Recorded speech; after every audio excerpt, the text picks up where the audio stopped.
ഇന്ന് അച്ഛൻ പയ്യോളി പോയി വന്നപ്പോൾ ഉണ്ടല്ലോ കുറച്ച് കല്ലുമ്മക്കായ കൊണ്ടു തന്നു കേട്ടോ. ആ കല്ലുമ്മക്കായ വെച്ചിട്ട് എന്തുണ്ടാക്കാമെന്ന് ആലോചിച്ചപ്പോഴാണ്, അതായത് കല്ലുമ്മക്കായ നിറച്ചത് എനിക്ക് ഭയങ്കര ഇഷ്ടമാണ്. അപ്പോൾ ഇതുവരെ ഉണ്ടാക്കി നോക്കിയിട്ടില്ല. അപ്പോൾ അതൊന്ന് ട്രൈ ചെയ്യാമെന്ന് വിചാരിച്ചു.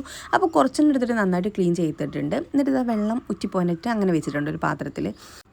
അപ്പോൾ കല്ലുമ്മക്കായ നിറക്കൽ ശരിക്കും ഇങ്ങനെയാണെന്ന് എനിക്കൊരു ഉറപ്പില്ല. കുറേ വീഡിയോസും കണ്ടു, പിന്നെ അമ്മനോട് ചോദിച്ചു. അങ്ങനെ എല്ലാം കൂടി മിക്സ് ആക്കി എൻ്റെ ഒരു വെർഷനാട്ടോ.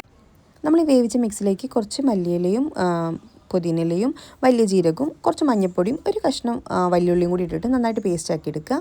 അതും ഞാൻ ഇവിടെ പുട്ടുപൊടി വെച്ചിട്ടാട്ടോ മാവ് റെഡിയാക്കുന്നത്. കുറച്ച് തരിതരിയായിട്ട് കിട്ടുമല്ലോ. അപ്പോൾ അതിലേക്ക് ഇളംചൂട് വെള്ളത്തിൽ കുറച്ച് ഉപ്പും കൂടി ഇട്ടിട്ട്, ആവശ്യത്തിനുള്ള ഉപ്പും കൂടി ഇട്ടിട്ടുള്ള വെള്ളം കൂടി ചേർത്ത് നമ്മൾ ഈ അരച്ച് വെച്ച മിക്സും കൂടി ചേർത്തിട്ട് നന്നായിട്ട് കുഴച്ചെടുക്കുക. അപ്പോൾ ഈ ഒരു പാകത്തിന് കിട്ടും കേട്ടോ. നല്ല അടിപൊളി ടേസ്റ്റ് ആയിരുന്നു. അപ്പോൾ പുട്ടുപൊടി ആകുമ്പോൾ എന്താണെന്ന് വെച്ചാൽ കഴിക്കുന്ന സമയത്ത് ഇങ്ങനെ കുറച്ച് തരിതരി കിട്ടും.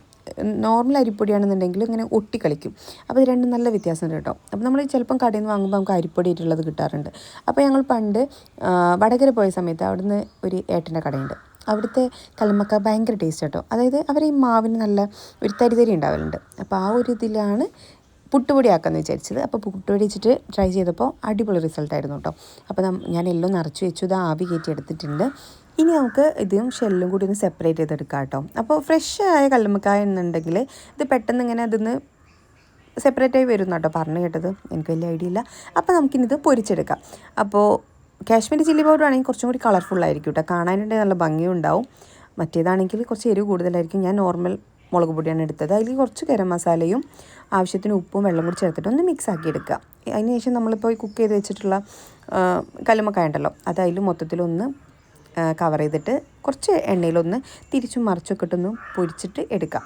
അപ്പോൾ ഞാനിവിടെ അത്യാവശ്യം ഒന്ന് മുരിഞ്ഞ് കിട്ടുന്ന വരെ ഒന്ന് പൊരിച്ചെടുത്തിട്ടുണ്ടോ. നല്ല അടിപൊളി സ്മെല്ലായിരുന്നു കേട്ടോ അതിങ്ങനെ കുക്കായി വരുന്ന സമയത്ത്. അപ്പോൾ എന്തായാലും ഒരു അടിപൊളി റെസിപ്പിയാണ്. ഉണ്ടാക്കി നോക്കുന്നവരാണെന്നുണ്ടെങ്കിൽ ഇപ്രാവശ്യം ഒന്ന് ഇങ്ങനെ ഉണ്ടാക്കി നോക്കണേ. നമ്മൾ കല്ലുമ്മക്കായ വേവിച്ച് വെള്ളം കൂടി ചേർത്തിട്ടല്ല ഇത് കുഴച്ചെടുത്തത്. അതുകൊണ്ട് തന്നെ മാവിന് നല്ലൊരു ഫ്ലേവർ ഉണ്ടായിരുന്നു കേട്ടോ. അപ്പോൾ എല്ലാവരും ഒന്ന് ട്രൈ ചെയ്ത് നോക്കുക. ഇഷ്ടപ്പെട്ടുന്നുണ്ടെങ്കിൽ ലൈക്ക് ചെയ്യുക. അതേപോലെ നമ്മൾ പേജ് ഒന്ന് ഫോളോ ചെയ്യുക. എല്ലാവരും ഒന്ന് ട്രൈ ചെയ്യുക. എന്നിട്ട് നിങ്ങൾ കമൻറ്റ് കൂടെ ഒന്ന് അറിയിക്കുക കേട്ടോ. അപ്പോൾ ഓക്കെ, ബൈ.